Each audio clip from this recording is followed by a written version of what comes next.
भगवंतानं जे तुम्हाला मला दिले की नाही त्याची तुम्हाला मला किंमत नाही.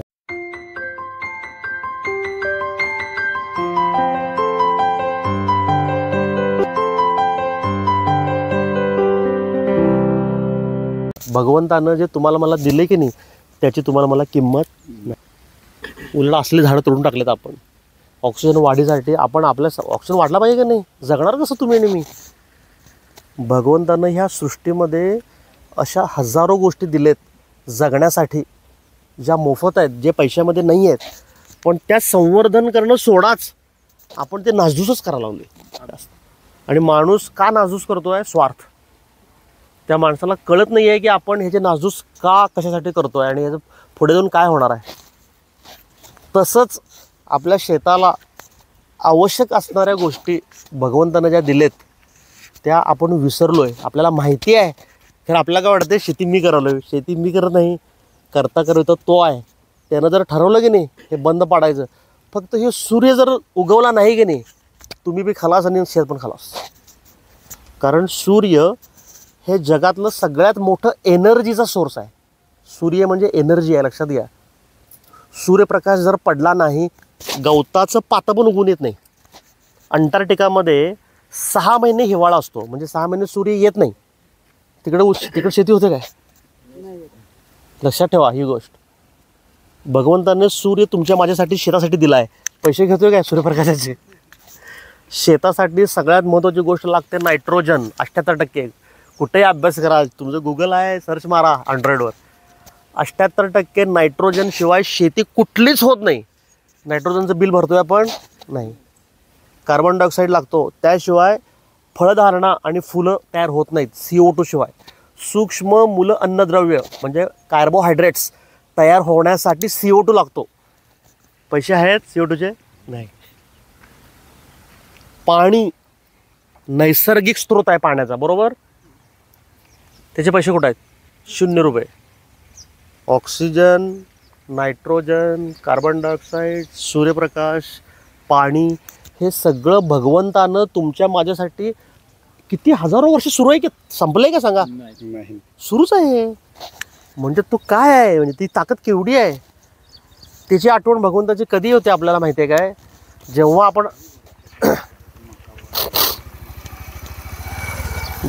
आपण अडचणीमध्ये येतो, जेव्हा एखादा प्रॉब्लेम येतो घरामध्ये, व्यवहारामध्ये, समाजामध्ये, कशातही, तेव्हा आपल्याला भगवंताची आठवण. तेव्हा नारळ घेणार आणि आपण ग्रामदेवताला पळणार. अरे बाबा जा देवाला पाय पडून जा, नारळ ठेवचा जा, काय ते बघ जा. आणि जेव्हा सगळं आपलं छान चालू असतंय, शेत चांगलं आलं, उत्पन्न चांगलं आलं, घरदार चांगला आहे, घरादारात आनंदी आहे, त्यावेळेला आपल्याला भगवंताची आठवण येते का? नाही. ज्या दिवशी सुख आहे त्या दिवशी काही आठवण येत नाही. किती आपण स्वार्थी आहे हो सांगा. सुख समाधान तोच देतोय की नाही. प्रॉब्लेम झाल्यावर काय म्हणतोय आपण? तुझ्यामुळे प्रॉब्लेम नाही, बघ काय ते सगळं निस्तर तू. आणि सगळं आनंद असताना हा ते सगळं मी केलो, माझ्यामुळे सगळं छान चाललंय. मी नेहमी माझ्या सगळ्या शेतकऱ्यांना सांगतोय की भगवंतासमोर नतमस्तक व्हायला पाहिजे. आज छान आलं रान मामा माझं, बाबा तुझी कृपा आहे ही, तुझ्या आशीर्वादामुळं हे झालंय. हे भाव आपल्या जोपर्यंत मनात येत नाहीत तोपर्यंत तुमच्या आयुष्यात सुख समाधान शांती मिळत नाही. साधा अध्यात्म आहे, फार काय अवघड नाही आहे ते. मी माझ्या सगळ्या शेतकऱ्यांना सांगितलंय, पाया पडल्याशिवाय रानात, मी आता विचार, मी पाया पडून रानात गेलो, मी पण सर तसंच. पाया पडल्याशिवाय रानात जायचं नाही. धरणी माता आहे ती, आई आहे आपली, अन्नदाता आहे ती आपली, लक्षात ठेवा. त्यामुळे रानात पाय टाकताना आईच्या पाया पडायला काय आपल्या कमरा मोडत नाहीत, लक्षात ठेवा. बरोबर. भारतीय संस्कृती आहे, आपली परंपरा आहे. आपण आपल्या वडीलधाऱ्यांच्या पाया पडतो, त्यांचा आशीर्वाद घेतोच. पाया पडून आत जाणे छान. आणि रानात एकदा गेल्यानंतर वेडवाकडे बोलणे नाही. गावच्या इकडच्या काय सिरियलमधल्या भानगडी तर चर्चा करणे नाही. शेजारचे पाजारी, गावचं राजकारण, सोसायटी, भानगडी, भांडणं. कारण हे जे शेत आहे ना हे सगळं जिवंत आहे. आणि तुम्हाला माहीत असेल, हा अभ्यास आहे, तुम्ही ती पुस्तकं आहेत, तुम्ही जे बोलताय हे शेत ऐकताय बरं का सगळं. आहे ना, बरोबर आहे. मी तुम्हाला उदाहरणं देतो आमची आत्ताची चालू असलेली. शेत सगळं आत्ता पण बोलतोय, सगळं ऐकायला लागलं, सगळं ऐकते ते. त्याला संवेदना आहे, ते जिवंत आहे. त्यामुळं तुम्ही शेतामध्ये जाताना चांगल्या गोष्टी बोललं पाहिजे, ते सगळं ऐकणार. तुम्ही जर तुमच्या शेतावर जर प्रेम केलं, जर त्याच्यावर माया केली, त्याला मायेचा स्पर्श केला, तुम्ही करून बघा ही गोष्ट आणि मला सांगा नंतर. तुम्ही एका सरीला दररोज फक्त हात लावा प्रेमानं. जसं घरामध्ये आपण मांजरा कुत्र्याला गोंजारतो, घरात एखादं लाडकं लेकरू असेल बाळ तर आपण त्याला जवळ घेतो, त्या पद्धतीनं तुम्ही शेतातल्या एका सरीवर जर नुसतं गोंजारत गेला तर त्या सरीची वाढ इतरांपेक्षा वेगळी आहे, हे दिसलेलं आहे आम्हाला. आहे सत्य हे एकदम सत्य. आणि सिद्ध झालंय, हे शास्त्र सांगतंय. आणि पीक पण बोलतं सर आपल्या संग. पीक बोलतं म्हणजे त्याला काय पाहिजे तुम्हाला सांगते, तुम्हाला कळलं पाहिजे, त्याकडे तुमचं तेवढं त्याच्यावरचं प्रेम तेवढं असलं पाहिजे, ते सगळं सांगते बरोबर, काही प्रॉब्लेम येत नाही. खूप साध्या गोष्टी आहेत.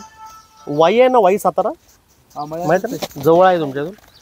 वाईला एक मॅडम आहेत, अशाच भेटल्या, त्या रिटायर्ड होत्या, म्हणजे गव्हर्नमेंट ऑफिसर होत्या. त्यांनी ते यूट्यूबवर माझे व्हिडिओ काही बघितले आणि मग ऑफिसला फोन केला होता. त्यांचा स्ट्रॉबेरीचा प्लॉट आहे, आता काढल्या परवा स्ट्रॉबेरी त्यांनी. तर तेव्हा संपर्क झाला ना, त्यांना अर्जंटली काहीतरी रोग आला, हे आलं वगैरे, मग त्यांना ते औषध पाहिजे होतं. ते पोस्टानं 4-5 दिवस लागणार यायला, गडबड, मग कसं बसमध्ये टाकायचं काय वगैरे चर्चा चालू होती. तर नेमकं दुसऱ्या दिवशी मी निघालेलो पुण्याला, मला मीटिंग होती.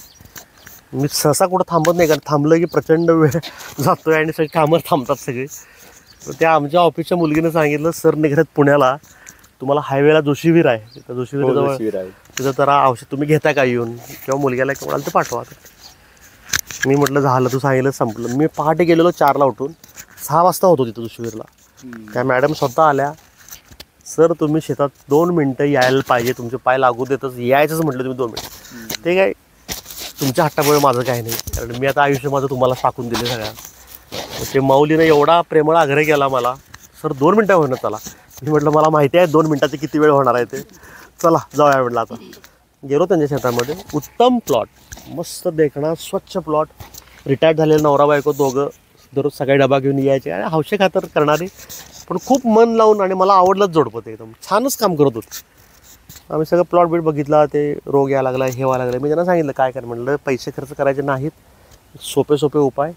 भगवंतानं शेत ज्या भागामध्ये आहे त्या भागामध्ये ज्या वनस्पती असतात बांधाला आसपास, आपण तोडल्या बऱ्याच गावामध्ये, तेच तुमचं औषध असतं. असं सृष्टीच निर्माण केलेली आहे. तुमचं उपाय तुमच्या जवळच असतो, तुमच्या घरातच आहे उपाय. तर ते त्यांना काय 2-3 गोष्टी सांगितल्या मी. मध्ये एका बांधावर बसलेलो, मला म्हणून खुर्ची घ्या, हे आपण रानातली माणसं रानात बसायचं. आम्ही मांडी घालून सगळी बसलो तिथं, मध्ये गप्पा मारल्या. मला म्हटलं 4 वाक्य सांगा आम्हाला, तुमचं लई इन्स्पायर व्हिडिओ आहेत. मी म्हटलं काय सांगू, मी तुमच्यासारखंच आहे म्हटलं साधा. गप्पा मारत बसलो. कसं असते बघा, म्हणजे माझ्यासाठी सुद्धा जबरदस्त तो अनुभव होता. आणि असं मला तुमच्यासारख्या लोकांना सांगण्यासाठी परमेश्वर ते अनुभव देत असतोय, आणि मग ते अनुभव मी एकमेकाला सांगत असतो. तर ती माऊली मला म्हटली, मी हेच सांगितलं त्यांना की झाडं बोलतात आपल्याबरोबर. काय सांगायला लागला म्हणजे, त्यांचे मिस्टर हसायला लागले, ते गव्हर्नमेंटचे क्लासरूम ऑफिसर. हे सर असं काय. मी म्हटलं पुस्तकाचं नाव सांगतो, वाचा. आणि मग नंतर, आणि मोठ्या माणसांनी लिहिले, ते काय असं चिल्लर पुस्तक नाही आहे ते. झाडं बोलतात आपल्याशी. तुम्ही घरातल्या सुद्धा झाडांना दररोज प्रेमानं हात लावला, तुळशीला, गुलाबाला, घरात कुठल्या झाडाला बघा त्याचं वाढते कसं जबरदस्त. ते वेगळं शास्त्रच वेगळं आहे ते. हे सगळं 15 मिनटं बोललो. आणि उठता ती माऊली मला म्हणाला, सर आमच्या दारामध्ये एक चाफ्याचं झाड होतं मोठं, आणि ते काय ते घरात बांधकाम करताना तोडलं, प्रॉन म्हणजे कट केली. जनरली कसं आहे, कुठलंही झाड तोडल्यानंतर त्याला पालवी येते, फुटते ना लगेच, परत फुटते. ते निसर्गच आहे तो, म्हणजे तोडलं की फुटणार ते. ते म्हणलं 6-8 महिने झाले ते फुटतच झाले म्हणले. म्हटलं काय सांगायला लागला. मी अनाहूतपणे बोलून गेलो बरं काय. माऊली म्हटलं झाड रुसलं तुमच्यावरती, काय सांगायला. मी म्हटलं होय. तुम्ही ते झाड तोडताना म्हटलं त्याची परवानगी घेतली नाही, त्याला विचारलं नाही मी बाबा तोडू काय, मला अडचण व्हावं लागले. मग ती जोरात हसालेली दोघं पण. मी म्हटलं तुम्हाला हे हास्यास्पद वाटेल, कारण माझं शास्त्र आणि माझा भगवंत मला काहीतरी वेगळं सांगतोय म्हटलं. आणि जरी पटलं नाही तरी मी 2 गोष्टी सांगतो, शक्य झाल्या तर ते बघा, तर द्या सोडून म्हटलं, काय प्रॉब्लेम नाही. मी कधी कोणाला आग्रह करत नाही. प्रत्येकाचं नशीब, प्रत्येकाचं प्रारब्ध ठरलेलं आहे, लक्षात घ्या. जो तो त्या मार्गानं जाणार. आणि मग त्या मॅडमने मी सांगितलं की दररोज त्या तोडलेल्या झाडाला स्पर्श करा. मी म्हटलं जाऊन पहिला माफी मागा, हात लावा त्याला, सॉरी म्हणा पहिला, बाबा आमच्या स्वार्थासाठी तोडलं तुला, त्यामुळे माफी पहिला, प्रेमानं त्याशी बोला फक्त. आणि दररोज तुम्ही घरातनं बाहेर पडताना म्हटलं त्याला स्पर्श करा, फक्त हात लावा म्हटलं त्याला. आणि त्याला म्हणा बाबा चूक झाली आहे माझी, तर माझ्यावर रुसू नकोस, पुन्हा बाबा चाफा फुलायला पाहिजे, तू दारात आमच्या दिसला पाहिजे. एवढं वाक्य म्हटलं दररोज मॅडम म्हटलं न चुकता बोला. किती दिवस बोलायचं? मी म्हटलं जोपर्यंत तुमची श्रद्धा आहे की नाही इथं तोपर्यंत बोलायचं म्हटलं. ह्याला काय परिमाण नाही म्हटलं, बोलत राहा म्हटलं तुम्ही, काय होते बघूया तर म्हटलं. ह्याला पैसे पडणार आहेत काय, कष्ट आहेत काय, एक वाक्य बोलायला दररोज कष्ट आहेत काय. आणि दारातलं झाड कुठं तुम्हाला आणि 2 मैल जायचं पण नाही, जाता हात लावायचं नाही. करतो मला. आणि काय माहीत नाही म्हणजे भगवंत काय तुम्हाला कधी कुठली बुद्धी देईल, हीच कॉस्मिक एनर्जी आहे हो, जे तुम्हाला देत असते ना ताकद, ती हीच असते. आज काय आपण जमलो सांगा, असंच आहे ते. त्या बाईने की नाही, मी उठल्यावर मायावर उठली, त्याने आत्ताच आला घरी म्हटली. मी बाहेर आलो, ड्रायव्हर होता, मी म्हटलं पाय पडलो त्यांच्या, आणि मी म्हटलं मी निघालो रस्ता, मी गेलो बोलतो. मी ते विसरूनही गेलो, अगदी खरं सांग. माझ्या कामात मला दररोज हजारो शेतकरी भेटतात आणि चालू असतं, त्यामुळे माझ्याकडनं स्लिप झालं ते. साधारण एक 20-25 दिवसानंतर त्या माऊलीचा मला फोन आला. तेव्हा मी कुठं होतो, आंध्र प्रदेशमध्ये विशाखापट्टणमला. इथनं 4000 किलोमीटर लांब होतो मी. आणि मी म्हटलं काय बहुतेक शिवा बसणार मला. म्हणजे पहिला विचार माणसाचं मन चंचल किती असते बघा. म्हणजे मला सुद्धा असं वाटलं की आता ही मला बोलणार काय, तर काय झालं नाही वेळा म्हणा, असं मला सुद्धा क्षणिक वाटून गेलं. पण नंतर मी म्हटलं असं नाही, हाय आपला बाप, काहीतरी गंमत घडेल, बघू काय म्हणतात ऐकूया. मी फोन उचलला. माझे सगळे कॉल रेकॉर्ड होतात, मी ते मुद्दाम सॉफ्टवेअर लावले, कारण लोक जे बोलतात ते आम्ही रेकॉर्ड करून ठेवतो. बरोबर. तर ही हॅलो म्हटली आणि रडा लागली पहिला. म्हणजे पहिला हॅलो म्हटले, मी म्हणलं बोला मावले. अहो सर म्हटले. आणि मी म्हणलं काय झालं काय, तुम्ही काय डोळ्यात, तुम्हाला मिठी मारायची आहे म्हटली, तुम्ही कुठं आहे. अहो माऊली म्हटली मी विशाखापट्टणम. नाही सर तुम्ही यायला लागते घरी माझ्या. मी म्हटलं 100% येणार, मी एकदा येणार म्हटलं की येणारच, पण मी आत्ता लांब आहे म्हटलं. काय झालं मला आधी पहिला सांगा, काय सांगू म्हटले कथा. म्हटलं बोला, विस्तारित बोला. औंढा गेळली, पाणी पिल्ली आणि सांगितलं. मला म्हटले तुम्ही गेला तिथनं मी घरी, मला पटलं म्हणे झाडसुद्धा जीव आहे आणि मी त्याला परवानगी घेतली नाही वेळ, सगळं मला तुमचं वाक्य म्हणे घण बसले डोक्यात माझ्याकडे. घराकडे जाऊन त्या माऊलीनं पाणी गरम केलं आणि त्या झाडाला पहिला आंघोळ घातली. लहान बाळाला आपण ज्या पद्धतीनं गरम पाण्याने आंघोळ घातली, व्यवस्थित पुसून घेतलं, त्याला उदबत्ती लावली आणि त्याला माफी मागितली हात जोडून. चूक झाली म्हटली माझी, मी तुझी परवानगी घेतली नाही. कोणाच्या तरी तोंडातून परमेश्वर मला सांगून गेला बाबा माफ कर ह्या गोष्टीला मला, आणि तू असं रुसू नकोस. आणि आमच्या दारात चाफ्याचं झाड पाहिजे बाबा, तुझ्या आठवणी फुलाच्या मला भरपूर आहेत. आमच्या स्वार्थापायी घरा बांधायचं म्हणून आम्ही झाड तोडलं, पण तेव्हा तुला विचारलं नाही. आणि त्यानंतर त्या दररोज सकाळ संध्याकाळ त्याला हात लावून बोलत होत्या. आणि मला वाटलं मी दररोज तिथं बसून गप्पा मारत होते झाड, जसं घरात आपण बोलतोय तसं झाडावर बोलत होते म्हटलं. माऊली 12व्या दिवशी फुटवा फुटला. 12व्या दिवशी फुटवा फुटला. 10 मोकलून रडली ती माझ्यावर त्या दिवशी. मला म्हटली काय हे आहे म्हटले. ह्याला म्हणायचं भगवंत आणि ह्याला म्हणायचं निसर्ग म्हटलं. त्याला एकच वाक्य सांगून राहिलेलो, वाईला ढोल्या गणपती फेमस आहे, तिथला गणपती फार इतिहासकालीन आहे. म्हटलं ज्या दिवशी त्या झाडाला 2 फुलं लागतील की नाही म्हटलं, पहिली फुलं म्हटलं त्या गणपतीच्या पायाला नेऊन घाल म्हटलं. त्यानंच तिथनंच तो आदेश आहे म्हटलं, दुसरा काय नाही. तर आता मला सांगा, जर एवढी साधी गोष्ट झाडाला हात लावला, स्पर्श केला, त्यानं तुमचं ऐकलं आणि त्यानं त्याचं हे बदललं, ट्रेड बदलला, आहे की नाही गंमत. मग तुमच्या ह्या सगळ्या शेतामध्ये तुम्ही जर दररोज नुसतं गप्पा मारत, लोक खोळी म्हणतील तुम्हाला, म्हणून देत म्हणून की. आणि वेडी माणसंच काहीतरी इतिहास घडवतात, विसरायचं नाही कधी आपण. शाण्यासारखं वागून आता काय मिळायला लागले आपल्याला. तुम्ही रानातनं दररोज एक फेरी मारा आणि गप्पा मारा दररोज.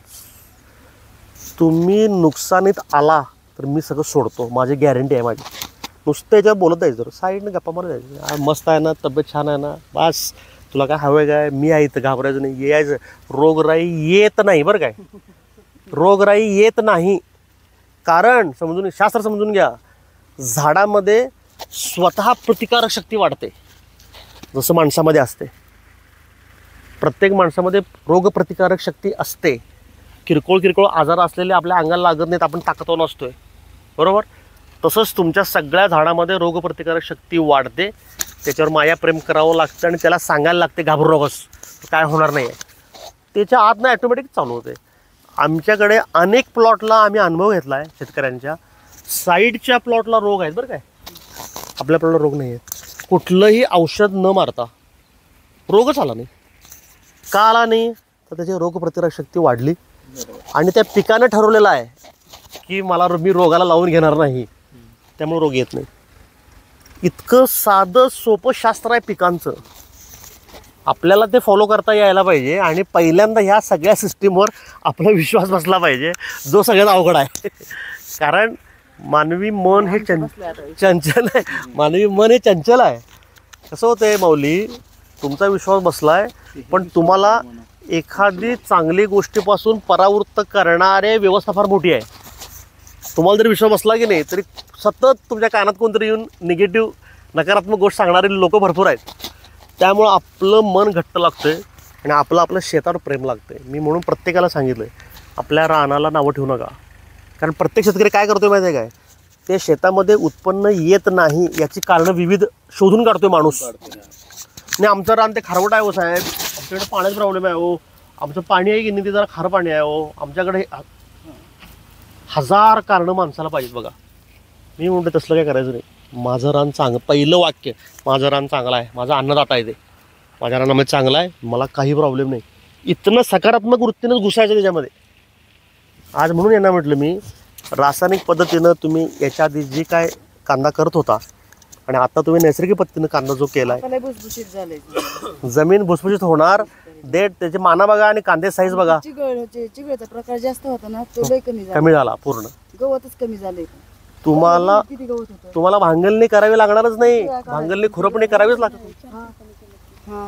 हे शेजारीच बघा, म्हणजे असं इतकं गवत होतं आमच्याकडून, त्याच्यापेक्षा बी जास्त म्हणायचं. आमची कायम फुलं असतात बरोबर, पण गवत असायचं. आता म्हणजे तसं आमच्या घरात पॉझिटिव्ह ॲटिट्यूड आहे पहिल्यापासून.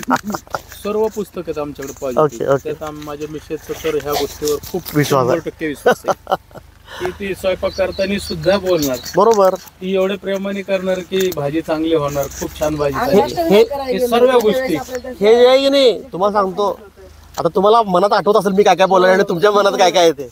याला काय म्हणतात माहिती आहे काय, याला म्हणतात लॉ ऑफ अट्रॅक्शन आणि मॅनिफेस्टेशन नावाचं हे शास्त्र आहे. हल्ली बघा महाराजी, आमच्या दारातला बी चाफा वर्ष झालं वाढा ना, आता मी पण प्रयत्न हा लाव प्रयत्न नाही हो, वाढलाच नाही. बघितलं का? लॉ ऑफ अट्रॅक्शन माझ्याकडे ही सर्व पुस्तक आहेत. तुम्ही त्याला हात लावा दररोज हो, बघा की आणि मला सांगा फोन करून कसं फुलतंय बघा ते गंमत. नाही मी घरात भाजी केली ना, तू केली म्हणजे चांगली झाली असणार रे. हे जे आहे की नाही, तुम्ही स्वयंपाक करताना सुद्धा भाजी धुवून चिराड बसला की नाही, आज उत्तम भाजी होणार, मस्त सगळ्यांना आवडणार आहे, आज छानच आहे. मग चांगलंच सुरू करा बघा की. पण ते आपले जे पुरुषाची जात मानतात ना, तो तेच बोलणार, दुसरं काय करणार आहे हे म्हणून मोकळं होऊन जात.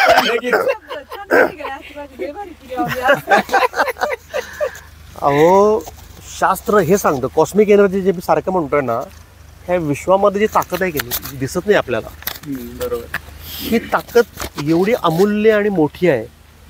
तुमच्या मनामध्ये जे विचार येतात की नाही, तुमच्या मनामध्ये जे विचार येतात ते पूर्ण करण्याची संपूर्ण ताकद ह्या कॉस्मिक एनर्जीमध्ये आहे. 100%. त्यालाच म्हणतात लॉ ऑफ अट्रॅक्शन आणि मॅनिफेस्टेशन. बरोबर. म्हणून आपल्या पूर्वजांनी, आपल्या वडीलधाऱ्यांनी आपल्याला काय सांगितलंय की चांगला विचार करा, चांगलं बोला. बरोबर, वास्तू तथास्तू म्हणते. तसंच निसर्गामध्ये जर तुम्ही भगवंताला मानत असाल तर तुम्ही एखादी चांगली गोष्ट विचार केला किंवा चांगली गोष्ट बोलला तर भगवंत तुम्हाला इमिजिएटमध्ये तथास्तू म्हणजे आशीर्वाद देतो आणि ती गोष्ट होते. तसंच ते वाईटासाठी पण आहे बरं का. आहे ना, जे बोलून तेच परत त्याचं तुम्ही जर एखादी चुकीचं वाईट बोलला ते होते बरं का तसं वाईट. त्यामुळं मनामध्ये जरा माझ्याकडे पुराव्यात उदाहरण करून बघितलेलं आहे. माइंड पॉवर माइंड त्यांचे आमच्याकडे कॅसेट आहेत, पुस्तक आणि एक दिवसाचं ट्रेनिंग त्यांचं 10,000 रुपयांनी होतं. अरे दिवसाचे 10,000 रुपये दिलेले ट्रेनिंग साठी. मी हे सगळं ट्रेनिंग फुकट करतोय बघा सगळ्या. जितेंद्र आडिया. काय माहिती आहे का, म्हणजे माझं ह्याच्या मागची थोडीशी भूमिका वेगळी आहे. हे शिकायला मी कुठं पैसे दिले नाहीत, कारण भगवंतानं आशीर्वाद रूपानं ही बुद्धी मला दिली. आणि भारतीय संस्कृतीमध्ये आपल्या हिंदू धर्मामध्ये एक सगळ्यात गोष्ट महत्त्वाची आहे जी लोक विसरले सध्या. ज्ञान जे आहे ना ते दिल्याने वाढतं. नाही वाढायचं, ते वाढायला नको सोडा. ते ज्ञानाचे पैसे नसतात, पैसे आकारायचे नाहीत. ज्ञान हे देण्यासाठी आहे. आपली परंपरा आहे ती. आता आपल्या संत परंपरेमध्ये आपण आहोत सगळे, बरोबर. माऊलींनी काय भजनालयाला तिकीट लावलेलं काय नाही. काय मग आपले सांगा ज्ञानेश्वर माऊलीने, आपण एवढे तुकाराम माऊली सगळे संत, सावतामाडी सगळ्यांनी आपल्याला चांगलं शिकवलंय. आता हे मला सांगा, ह्या सगळ्यांनी जेव्हा हे कीर्तन भजन केले दिली, ह्या कुठं कुठे आर्थिक गोष्ट आहे? 1 रुपया नाही घेतलेला. आणि ज्यांनी पैसे घेतले त्याला त्या पापाचा भागीदार व्हावं लागलंय. हे वस्तुस्थिती आहे. म्हणून आम्ही पैसे घेतले नाही. ज्ञानेश्वरीच्या 2256 अध्यायात सांगितलेलं आहे, तुम्ही जे काम करणार आहे ना त्या कामाचे पैसे जर घेणार असताल तर ते सर्व पाप तुमच्या माथी लागणार आहे. त्यामुळे लोकांना आता एवढा आश्चर्य वाटतंय आमचं. माझा एवढा प्रवास चालू असतोय. आज शेतीशाळा चालू आहे. आता मी निघालो, अहमदनगरला शेतीशाळा आहे. आज उद्या औरंगाबादला शेतीशाळा आहे. शेतीशाळा चालू आहे, सेमिनार चालू आहेत. प्रचंड शेतकरी मला बोलवतात. मी ऍब्सोल्युटली आम्ही शेतकरी प्रवास खर्च कधीच नाही. आम्ही बघा प्रवास खर्च घेत नाही, मानधन घेत नाही. मी कोणाच्याही घरामध्ये मी घासभर अन्न खात नाही. याचं कारण समजून घ्या. मी आहे उपासनेमध्ये सोडा, म्हणजे बघ मी वेगळ्या आउट ऑफ स्टेटला गेलो, कारण ह्या सगळ्याचा अर्थ भगवंतानं मला एका चुटकीत सांगितला. बरं का, मोह मायापासून लांब तुम्ही गेलं पाहिजे. बघा दुसरं काही नाही. तुम्ही जेवढं स्वार्थ मीपणा माझं गोळा करत जाल की नाही, तेवढं तुम्ही तुमचं आयुष्य पण कमी केलं.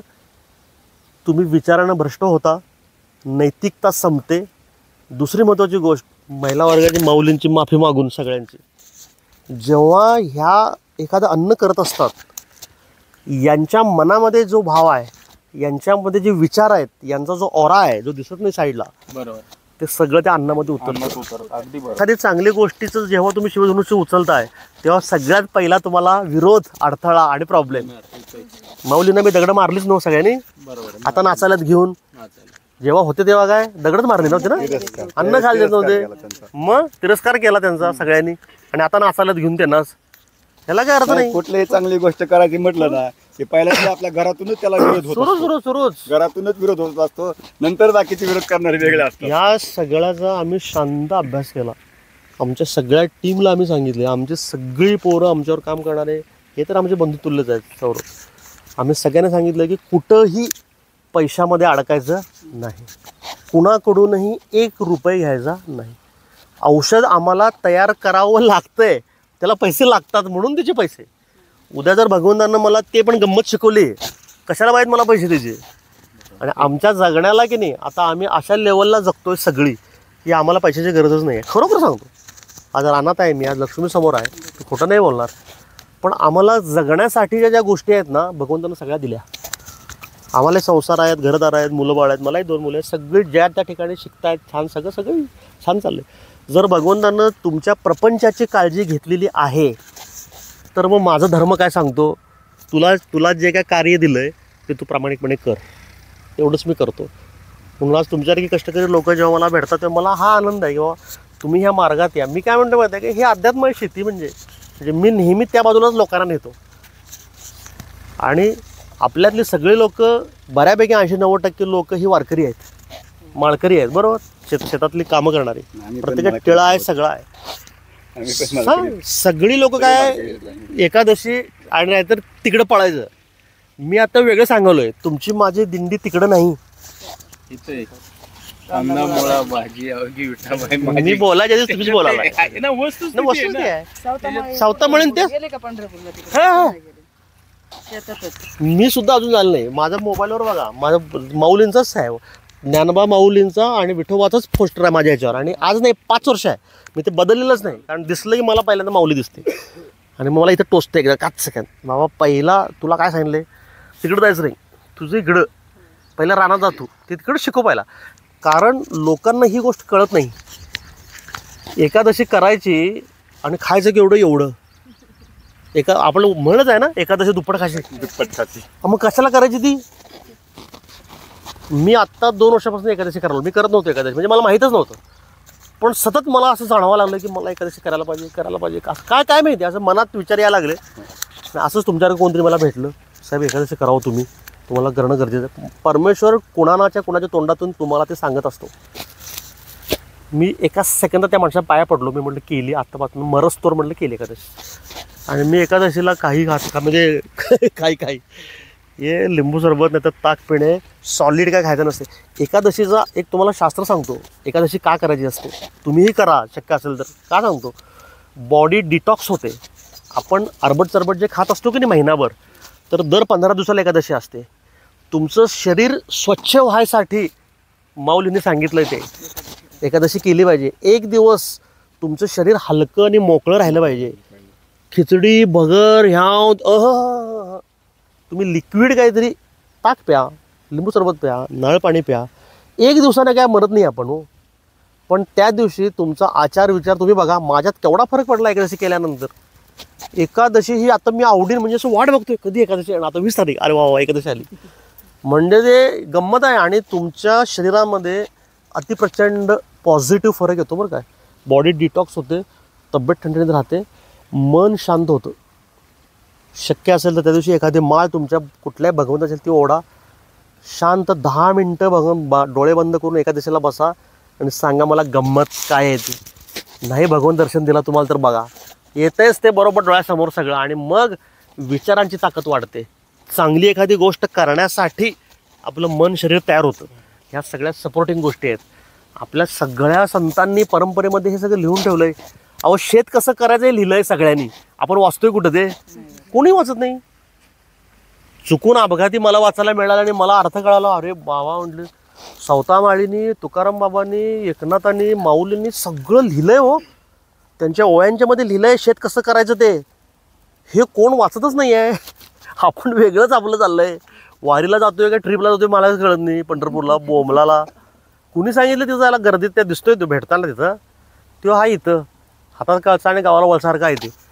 आपली माऊली इथं आहे हो राहणार. आपण इथं त्याला प्रेम करायचं, इथं त्याची कृपा आपल्यावर त्याची इकडं आहे सगळी. तर तुम्ही ज्या विश्वासाने केलाय ते रूप ते दिसायला लागले की तुम्हाला आताशी त्यांनी मला थोडस उत्साहित केलं. आता 4 बॅलन्स वाल्याच्या पुढे मग म्हणले आता हे बघितलं काय, हे बघा की आता व्यवस्थित आहे.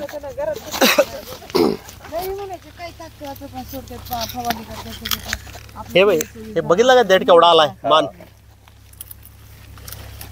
हे जेवढं वाढत तेवढं कांदा साईजनं वाढत ना खाली. तुम्ही अजून एक महिन्यानं काढली आहे ना अजून 6 महिना. तुम्ही रासायनिकच्या वेळेला जेव्हा कांदा काढत होता ती साईज आत्ता आहे बरं का इथं. नाही माहिती. एक महिना अगोदर साईज पकडले, अजून महिना जाणार आहे बरोबर. म्हणजे अजून किती वाढणार आहे बघा. याच्या बरोबर ते लोकांचे जे प्लॉट आहेत ह्या कांद्या बरोबरचे ह्या तारखेला लावलेले त्याचे पात आहेत ना ओरणाचे, ह्या पाता तिथपर्यंत जळून गेल्यात. आपले त्यांची वाढ नाही, आपली इतकी वाढ झाली नाही ह्याची. आणि शेंड्यापर्यंत असं पूर्ण हिरवगार एकदम पूर्ण. आणि याची उंची लय वाढली बरं का. पहिले आपण जे रासायनिक करायचो ना त्याच्यापेक्षा याची उंची भरपूर वाढली. नाही हे दिसते पानं बघा तिथं बघा इतका फरक जाणवतोय ना. आता ह्याच्यातलं थोडं फार पाणी त्या मकेला लागलं असेल. ते बघा तेवढा त्या अख्ख्याची ती लाईन आहे ना कसलं मोठे आणि काळी ढोणे एकदम असे रोग. हा मग काय ठीक आहे. आता तिथली तिथंच फरक दिसतोय ना. इकडे पिवळा आणि इकडे काळा ती मका लगेच. हे जे भूसुधारक आहे ना याच्यामध्ये 70-72 प्रकारचे जीवाणू आहेत वेगळे, जे तुमच्या जमिनीला अत्यावश्यक असणाऱ्या गोष्टी तयार करणारे जीवाणू आहेत. बरोबर. आणि ज्या नकोशा गोष्टी आहेत त्या सगळ्या काढून टाकणारे जीवाणू आहेत. आम्ही पहिलं सर 3 बॅलर केले ना त्यावेळेस असं म्हणजे साधच काय तयार केलं. मग मी म्हटलं बहिणीला म्हटलं की आता याला आपल्याला राख पाहिजे. मग तिने ना आता ते बघितलं ना पीक तिने स्वतः आहे ना असे एवढ्या बॅगी भरून ठेवलं राखेच्या बॅग. हे बघा तुम्हाला माऊली सगळ्यांना सांगतो, भगवंतानं तुमच्या घरामध्ये राख, कोंबडी खत, लेंडी खत ह्या 3 गोष्टी ज्या शेतकऱ्याकडे सहसा असतात बरोबर, हे सोडून तुमच्या घरामध्ये जे ताक तयार करताय की नाही, दही ताक आपण पितो सगळं. म्हशीचं, जर्सी गायचं नाही हा, म्हशीचं किंवा देशी गायचं. जर्सी गायकडे नाला लागायचं नाही, म्हशीचं चालेल. ते ताक तुम्ही वर्षभर साठवा. काय म्हणतो मी वर्षभर. घरात तुम्ही ताक केलं, तुम्ही प्यालात की उरलं, एखादं तांब्या उरला, भांडं उरलं, ओतून टाका. एक प्लॅस्टिकचं किंवा ह्याचं गाडगं एक तयार करा सर, साठवत राहायचं ताक. तांब्याचं टिप तयार केली. हां, मग तांब्याचं असेल ते सांगतो पुढं. त्या तांब्याचं असेल तर बेस्टच, नाहीतर वाइंडिंगच्या तांब्याच्या तारा आणून टाका त्याच्यामध्ये थोड्या. आणि दर 15 दिवसाला एवढा गूळ, हे बघा एवढा मोठा नाही, एवढा गूळ टाकायचा. ताकामध्ये लॅक्टोबॅसिल नावाचा बॅक्टेरिया असतो, इम्पॉर्टंट, सगळ्यात जास्त चांगला. तो रोगप्रतिकारक आहे. हे काळोखी हिरवाई वगैरे वगैरे सगळं त्यांना येते. युरिया मारायची गरज नाही. आणि हे तुमच्या घरात आहे आणि हे फुकट आहे, लक्षात या. ह्या गोष्टी साठवून ठेवा तुम्ही वर्षभर. किडत नाही, किडे पडत नाहीत, काय नाही. चुकून कधी किडे दिसले तर गुळ टाकायचा एवढा, लगेच खलास, लगेच किडे संपले, ते काय का ते. आणि ते जे ताक आहे ना साठवलेलं, ते तुम्ही पंपाला 100 ml घेऊन औषध आमच्या अन्नपूर्णाबरोबर ते 100 ml घ्यायचं आणि हाणायचं, बस. दुसरा विषय नाही. आणि भूसुधारक जेव्हा तयार करणार त्यात ते प्रमाण तुम्हाला दिलंय, लेंडीगत कोंबडीगत टाकायचं, तेवढं टाका आणि सोडा. तुम्ही हे आता ट्रायल, हे चमक ट्रायल बघितली आहे. आता ह्यात 3000 लिटर गेलं बरोबर, हो, तुमचं एका एकराला. एकराला आता पुढचं पीक घेणार आहे की नाही, तेव्हा तुम्ही मला सांगा काय होतंय ते. आता पहिल्यांदा रसायनवरनं तुम्ही निसर्गाकडे आला, पहिल्या फटक्यात त्यानं त्याचं रूप दाखवलेलं आहे तुम्हाला. आता पुढं जेव्हा हे कंटिन्यू कराल तुम्ही, तेव्हा जबरदस्त पीक. तुम्ही कुठली पिकं घेता इथं? तिथे आता आम्ही मिरची घेतो, भेंडी घेतो. ओके. आता आम्ही सर तुम्ही 10 गुंठाचा प्लॉट करणार आहे सेंद्रिय. ओके. त्यासाठी सरी काढून ठेवली, त्यात वांगी लावणार, ओके, मिरची लावणार. घरी खायला घरी खायसाठीच घरी खायला बाहेर. हे बघा, मी प्रत्येक शेतकऱ्याला हात जोडून सांगतोय, शेतकऱ्यांना भाजीपाला विकत आणायचा नाही.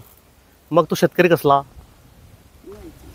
एका कोपऱ्यात लावा की हो, परड्यात लावा, कोपऱ्यात कुठेतरी एक सरी करा की. तुम्हाला घरापुरतं होतंय भाजी. बाहेर ते विषात आणून खाऊन काय करायचं? ते तुमच्या हातानं डोळ्यानं केलेलं, हातानं केलेलं चांगलं कधी. साधे कोपरे करा तुम्ही आणि भर भरून येतंय तुम्ही आणि गावभर वाटाल एवढं येणार ते. तुमचा विचार, परत सांगतो, तुमचा विचार ज्या पद्धतीनं असतोय की नाही, तुम्ही जर चांगलं करायला लागला तर परमेश्वर तुमच्या पदरामध्ये असं दान टाकेल, तुम्ही तर खालच. नातेवाईक, गल्ली, गाव, ह्याला दे, त्याला दे, देण्यात आनंद आहे बरं काय. पूर्वीच्या काळी मला सांगा तुम्ही माऊली, घरामध्ये तुमची आई, तुम्ही लहान असताना एखादा गोडधोड पदार्थ केला तर आपण आपल्या गल्लीमध्ये ताटात देत होतो की नाही? आता कोण देते काय? का हो? माणूस की नाही राहिली नाही माऊली. देण्यामध्ये जो आनंद आहे की नाही, तो आजकालच्या माणसाला माहिती नाही. दिल्यानं काय कमी? एक तुम्ही सांगा, 4 ताटं जर आपण दिली तर आपलं कमी होते काय? कधीच कमी होत नाही. आपली शिकवण आहे ती थांबलीच. ह्या शिक्षणानं किती प्रॉब्लेम निर्माण केले, त्यातला हा एक मोठा प्रॉब्लेम. आपण देणं घेणंच विसरलोय. पण मी आत्ता चालू केले बघा, सगळ्या ठिकाणी चांगलं झाल्याने पहिला 4 लोकांना द्या. तुम्ही सवय करा ना लोकांना, लाजून का होईना तरी देतील तुम्हाला. आपण चालू केलं पाहिजे. आता तुमची आपली पोरबाळं कशी शिकणार?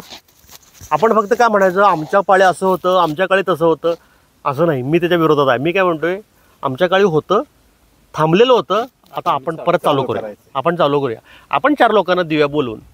आमच्या पण पश्चिम घाटामध्ये आम्ही सगळ्यांना सांगितलं, शेंगा पिकल्या की नाही आमच्या इथं भुईमुग, की 2 पोती वाटाला काढायची. ह्याला त्याला अरे बोलो शेंगा चला. किती आनंद होता तो. तुम्ही जेव्हा द्यायला लागता तेव्हा भगवंत देण्याचं थांबत नाही. एक निसर्ग नियम आहे. तुमच्याकडे समजा तुमच्या ओट्यामध्ये तुमच्याकडे काहीतरी आहे बरोबर, इथं आहे ओट्यामध्ये, मी घेतलं भरपूर काय, भगवंताला तुम्हाला द्यायचं आहे. त्यासाठी तुमचा ओटा रिकामा पाहिजे का भरलेला पाहिजे? रिकामा कधी होणार? जेव्हा तुम्ही देणार. कळलं का गंमत? बरोबर. तुम्ही हे रिकामं करा पहिला, मग तो घालतोय आणून. तुम्ही की नाही हे धरून बसलाय माझं आणि म्हणते परमेश्वर मला देणारच नाही. तर तुझ्याकडे जागा कुठे ठेवाला? तू काय म्हणते रिकामं कर की तू, देतो तुला मी काय पाहिजे ते. आपण जेव्हा हे माझं आहे, मला पाहिजे, ते कणकी भरले, डबे भरले पुढच्या वर्षी. निसर्गामध्ये जेवढे पशुपक्षी आहेत, जेवढे प्राणी आहेत, त्या कुठल्या पशुपक्ष्याला, प्राण्यांना उद्या काय खायचं याची भ्रांत आहे का, चिंता आहे? आणि माणसाला आहे ना, तो 10 वर्षाचं सगळं साठवून ठेव सगळं. उद्या हे चिमणी, कावळा, पोपट हे पडतात, उद्या सकाळी त्यांना कुठं खाणं मिळणार आहे हे त्यांना माहिती आहे. पण त्यांचा घास ठरलेला आहे की नाही? हा निसर्ग नियम आहे, ही कॉस्मिक एनर्जी आहे. फक्त माणूस स्वार्थी आहे. त्याला वाटते की नाही आता 2 महिन्याचं रेशन भरून ठेवतो, असं झालं तर काय होईल, जरा पेट्रोल संपणार म्हटलं की कॅन घेऊनच पळाली लाईन लागते. की भर भाजी हे टाकी फुल आणि 5 लिटर. अरे मरतोच काय, 2 दिवस नाही मिळालं पेट्रोल तर. पण माणसाचा स्वभाव असा आहे ते सगळं ओढून मला मला मला मी माझं सगळं मला पाहिजे. रस्त्यावर गावामध्ये फिरणारी वेडसर मनोरुग्ण माणसं जी फिरत असतात, वेडी माणसं, कोणतरी माणूस त्यातलं उपाशी झोपतोय काय? मिळतंय त्यांना. त्या बिचाऱ्याचा घास हा ठरलेला आहे. एखाद्या रस्त्यावरच्या जाणाऱ्या माणसाचं हृदय पाझरतं, त्याला काहीतरी द्यावं, ते जाते वडापाव आणते विकत, बाबा खावा म्हणते. भगवंताचं कॉस्मिक एनर्जीचं ही ताकद आहे. त्या माणसाचा घास तो उपाशी झोपू नये म्हणून निसर्गामध्ये व्यवस्था आहे. कोण ना कोण तरी त्याला दररोज खायला घालतं. थंडी वाजली की कोण तरी त्याला येऊन कांबळं घालतंयच, घालते की नाही? पण माणसाला भगवंतावर विश्वास नाही.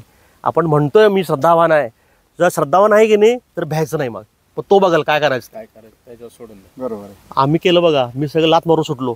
काय काय तो बघायला म्हटलं काय करायचं. काय काय झालं माझं 10 वर्षात? काय खाऊ मी कमी आहे मला काय? उलट 1000% वाढलं. आज तुमच्यासारख्या माणसांच्याकडनं मिळणारे आशीर्वाद मला केवढे आहेत माहिती आहे काय? त्या ताकदीवर आम्ही पुढे निघालोय. आम्हाला पैसे काय नको दे, मी तर दिलं तर घेत नाही कुणाकडे. हे बाबा तेवढं घाणीत मला घेऊ नको द्या. तिथनं बाहेर पडलोय मी. आम्हाला जर तुम्हाला वाटते की नाही द्यायचं तर काय द्यायचं माहिती आहे काय? तुम्ही केलंय की नाही, तुम्ही 4 लोकांना सांगायचं बाबा हे कर. हे हे हे म्हणजे मला तुम्ही देणं आहे, दुसरं काही नाही. आज तुम्ही ह्या मार्गात आलात, तुम्ही 4 लोकांना ह्या मार्गात आणा आणि विषमुक्त शेती करायला पहिल्यांदा शिकवा. त्यांना कॉन्फिडन्स द्या, त्यांना आधार द्या आणि त्यांना सांगा हे बघ मी केलोय, तू कर, भिऊ नकोस. आधी स्वतःपासून सुरुवात पहिलं स्वतः करायचं. आता आले की नाही आपण केल्यानंतर मग हे कर म्हणायचं. पहिला मी करायला लागलोय बघ, भिऊ नकोस तू पहिला. हे भगवंताचं काम. आम्ही लोकांना एवढं साधं सोपं सांगितलंय आणि आत्ता हे आलेलं तुम्ही काढल्यानंतर सांगा मला कडून दिसा लागलंय मला काय झालंय. हा मग तुमचे कांदे हायेस्ट किती वजनाला जात होते?